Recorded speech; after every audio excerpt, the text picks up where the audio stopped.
Ustaz Afwan di luar tema, Ustaz pernah menerangkan salah satu kajian mengenai qada dan takdir. Yang ingin ditanyakan, jodoh itu termasuk qada ataukah takdir? Oke? Saya tidak menerangkan masalah qada, saya menerangkan masalah qadar dan takdir. Ya, karena qada, ada qadar, ada takdir, itu berbeda. Ya, ada qada, ada qadar, ada takdir. Yang saya maksudkan kemarin qadar.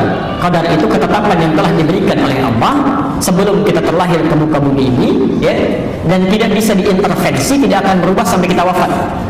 Jadi ibu sampai nangis darah pun bikin status jutaan kali untuk merubah itu tidak akan pernah berubah.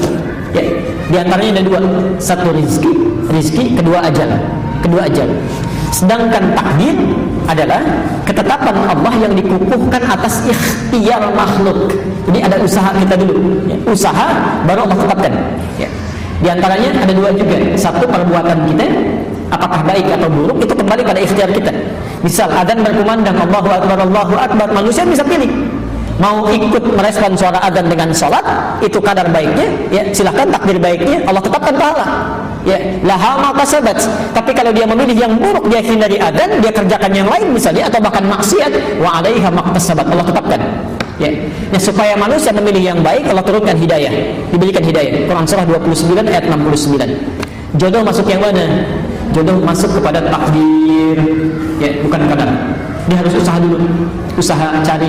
Makanya kata Nabi, tunkahul mar'atu li arba'in. Ya, perempuan dinikahi lewat 4 hal. Kenapa bahasanya dinikahi? Karena perempuan cenderung menunggu laki-laki yang aktif, ya. Tapi bukan berarti perempuannya diam, tidak, menunggu dalam kebaikan.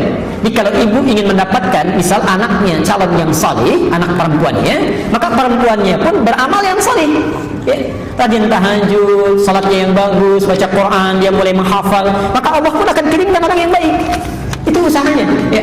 Tapi karena laki cenderung mencari, maka sifatnya lebih aktif laki-laki, ya. Tunkahul mar'atu li arba'in, perempuan dinikahi karena 4 hal. Ya. Pertama, limaliha, karena harta bendanya. Ya. Kemudian karena kecantikannya. Kemudian linasabiha, karena latar belakangnya. Kemudian yang terakhir, lidiniha, karena faktor kesolehan agamanya. Ya. Fadfar bidzatid dini taribat yadak. Pilih yang keempat, itu yang paling bagus. Maaf, suka ada keliru menerjemahkan. Limaliha itu sering diartikan dengan yang banyak hartanya. Saya kurang sepakat, ya. Walaupun ada kecenderungan orang memilih itu yang banyak harta, ya. Sebetulnya yang dimaksudkan adalah yang bisa mengelola harta suaminya, bisa mengatur, ya. Jadi kalau suami punya pendapatan 5 juta calon suami, jangan cari calon istri yang zakat mualnya saja 10 juta, enggak akan nyambung. Dicari pasangan yang sesuai, ya, punya kemampuan 5 juta, cari yang bisa mengatur harta suami dengan 5 jutanya. Itu maksudnya, ya. Jamaluha bukan jamilah. Kalau jamilah itu cantik, paras. Tapi kalau jamal itu keindahan, ya. Kadang-kadang mohon maaf, ada kecantikannya nilainya misalnya 100, ya. Tapi cerewetnya juga 1000, ya. Itu bisa jadi nggak nyambung, ya. Yang dimaksud jamal itu kecantikan, ya, bisa kepada paras, bisa kecantikannya di dalam. Orang katakan inner beauty misalnya, ya. Jadi itu yang membuat ketenangan dalam rumah tangga. Saya beri contoh, misal istri Nabi Zainab dengan Khadijah, cantik mana? Sudah pernah lihat belum? Bagaimana bisa jawab itu? Oke. Itu seringkali diilustrasikan Zainab itu kalau dilihat mata tidak berkedip, ya, wajah tidak berpaling. Karena itu Nabi pernah dituduh, Nabi itu menikahi Zainab karena hasrat saja, ya. Tapi itu terbantahkan oleh fakta sejarah. Dia tidak punya keturunan dari situ, ya. Dan yang paling menarik, ternyata dengan Khadijah itu yang disebut-sebut sampai dalam mimpi Khadijah. Masya Allah.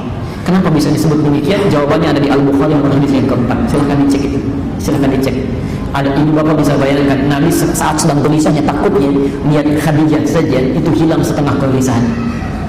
Dengar suara Khadijah bisa hilang seluruh kegelisahan, ya. Nanti lain waktu kita bahas apa yang dilakukan Khadijah, itu yang dipelajari. Makanya sering saya katakan, kenapa Nabi diizinkan menikahi lebih daripada 4 perempuan? Karena seluruh karakter perempuan di muka bumi ini terangkum pada istri-istrinya Rasulullah SAW. Silakan ibu pelajari, ibu akan temukan ternyata ibu mirip siapa, nanti bisa kelihatan di situ. Ya. Bisa kita